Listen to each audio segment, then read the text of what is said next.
Fire streaked across the black Nevada sky as the pod came down. It slammed into the sand, metal skin cracking, a deep bruise against the wasteland.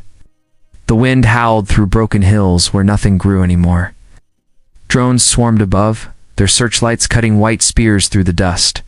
Soldiers moved in. Boots hit the ground hard. The air smelled like ozone and fuel. Inside the pod, the hatch hissed open. A man fell onto the dirt, coughing. His uniform was from another century. Torn canvas. Faded patches. Captain Lewis Grant blinked under the bright lights, confused but alert. His hands were rough, his eyes sharp. Around him, the soldiers raised rifles that glowed with blue energy cores. "Identify yourself," the lead officer shouted. "Captain Lewis Grant, United States Army," he said, voice steady. The soldiers looked at each other. That name meant nothing now. History had been rewritten too many times. Their officer called for a med unit.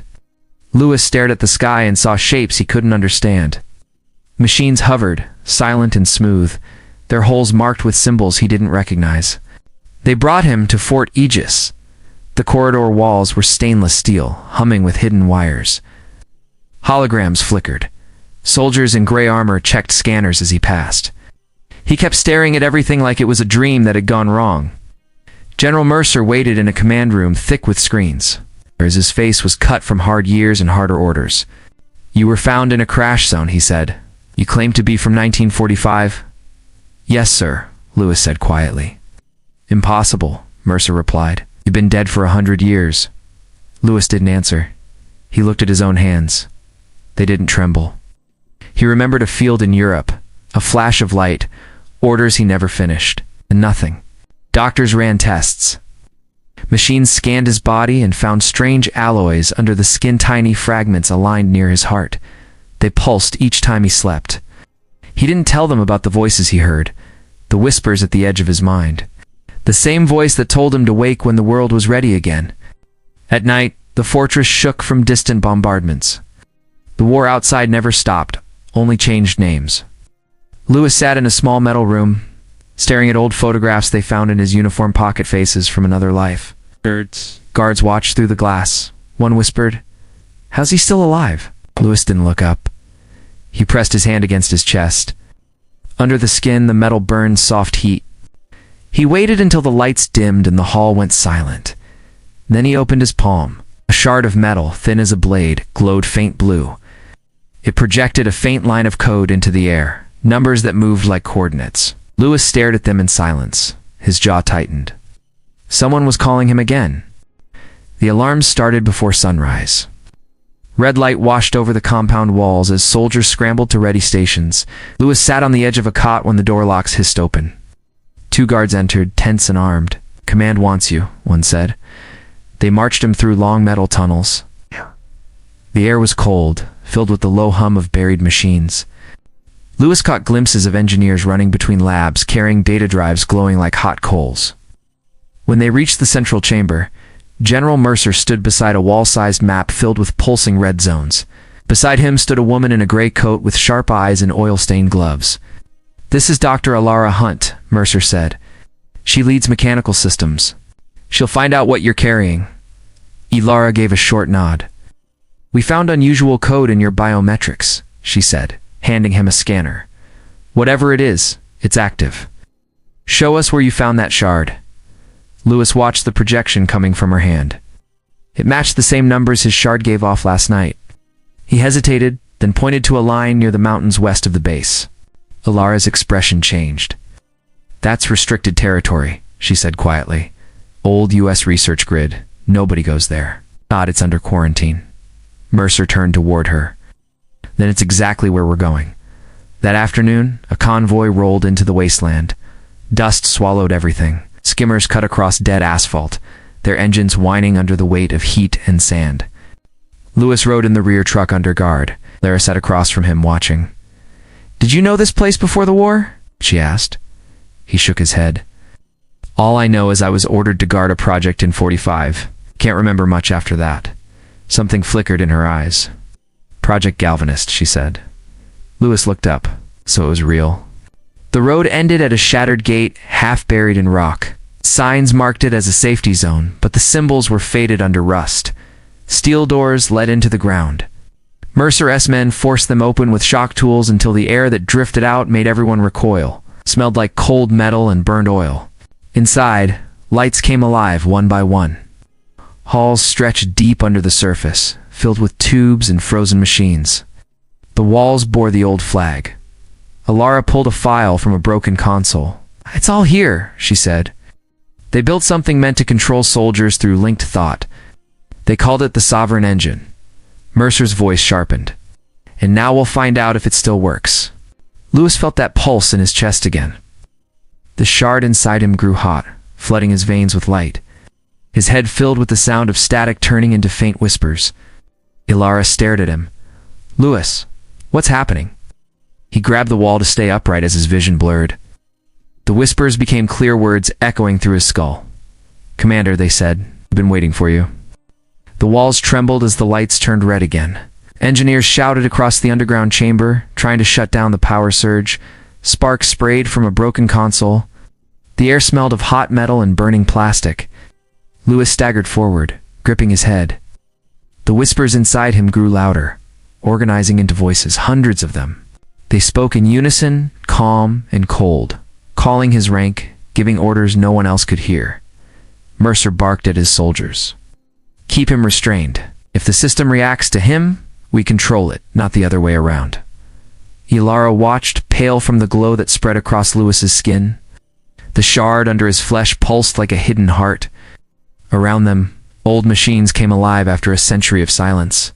Massive chamber doors opened with slow, grinding weight, dust falling like rain. Inside was the Cora circular pit filled with black cables and glass tanks that still held faint human outlines frozen in solution. Lewis stared down into it. He felt them inside his head, their confusion, their screams. They were soldiers like him. Memories hit him fast, flashes of young men with helmets and fear in their eyes, feeding wires into their skulls for what they thought was victory. "Turn it off," Alara shouted. "These are people. You can hear them, can't you?" Mercer didn't flinch. "This is command technology beyond anything left on Earth. If it connects to our network, the war ends tomorrow." He turned to his team. "Link him. Make him the core." 4 soldiers grabbed Lewis. He fought back, slamming one into a steel railing, but they shoved him into a harness chair. Straps locked over his arms and chest. Cables snapped into ports along the metal near his spine. The machines roared. The ground shook as power surged into the system. Lewis's back arched. His eyes widened and went white with static. On the monitors, data streams exploded upward. Drones from the surface fleet-linked signals. The Sovereign Engine was awake again. Inside his mind, Lewis saw everything at once. Battlefields across the wasteland, wounded soldiers, your skies filled with fire. He felt them all through the network, every soldier fighting under every flag. He could control them with a thought. He could stop the war. But every command brought pain, not his own but theirs. The system forced obedience. The soldiers screamed inside his head, tried to pull free, but the machine held firm. Mercer stepped closer, his face glowing from the screens. "Do you see now what power means?" he said quietly. "You were built to lead forever." Ilara ran to the nearest console and slammed a shock tool into the control panel. Sparks burst out, cutting half the power. The cables flinched like living veins. Lewis gasped as he suddenly regained control of his hands. The light in his eyes faded enough for one thought. He looked up at Ilara and whispered, voice raw, "It's waking for everyone." The main power meter screamed as every satellite link across the globe came online. Sirens wailed across the underground vault. Steel doors slammed shut as the entire base locked down. Every screen flickered with the same symbol, a rotating circle made of code. The Sovereign Engine was online and spreading through the network. Ilara ducked behind a terminal as sparks rained down from overloaded circuits. The soldiers who tried to shut it off collapsed, wires wrapping around them like snakes. Lewis still sat in the harness, motionless, eyes half open, voice whispering words that weren't his. Mercer stood near the center platform watching power readings spike. "It's working," he shouted over the noise. "Every command satellite is linked. We control the world now." Ilara crawled toward the main console. "You don't control anything," she said. "That machine is rewriting every command. It's using him." Mercer drew his sidearm and pointed it at her. He's a soldier. He'll obey. That's what he was made for. The lights dimmed as new figures filled the monitors' faces from long ago.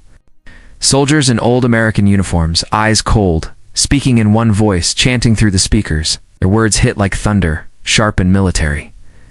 Lewis raised his head. The cables in his back trembled. They were promised freedom, he said in a rough whisper. They never got it. Inside the network, his mind tumbled through images of trenches, burning cities, and dead fields. He heard every soldier trapped inside the engine, men who died decades ago, their thoughts locked in endless silence. Now they followed any voice that sounded like command. Alara reached the main control board and hit manual override. The console refused to obey. It's sealed, she said. Mercer, help me shut it down before it burns through every system we have. Mercer holstered his pistol. His face twisted between fear and pride. It's not burning through anything, he said. It's assembling control. History will remember me as the man who united Earth. He placed his hand on the command port and linked himself to the network. His eyes rolled back. His body stiffened. Data poured into him, and a horrible smile crossed his face. Lewis screamed as Mercer's mind flooded into the system beside him. The voices doubled. Commands crashed together. The whole complex shuddered. Lara pulled the shock tool from her belt and drove it into the nearest power conduit. Energy burst across the room. Mercer fell to his knees, his skin glowing faint red from within. The walls cracked as the core overheated. Inside the network, Lewis pushed against the voices. He saw every trapped soldier standing beside him in silence. He raised his hand. One command rose above all others. Let them go. The light turned white. The sound stopped. All the screens went black. Alara blinked against the sudden quiet. The engine's roar was gone, replaced by the faint hum of cooling metal. She looked around. Lewis was still in the chair, head hanging low, smoke rising from the cables. Then his eyes opened, silver in the dark. Smoke drifted through the ruined chamber. The alarms were silent now. Only the sound of crackling metal filled the air. Lara stepped over broken glass and watched the last sparks fade from the machines. The Sovereign engine was dead. Lewis sat in the chair, pale, breathing slow. The cables had melted into his skin. His lines of silver ran through his veins like thin wires under flesh. When she touched his shoulder, his body was hot to the touch. "Lewis," she said, "can you hear me?" His eyes opened. They glowed faintly, no longer human but calm. "It's finished," he said. His voice carried many layers, as if others spoke with him. "They're free." Mercer's body lay collapsed near the console. The look on his face was empty. Eyes burned white. He had wanted control. Now there was nothing left to command.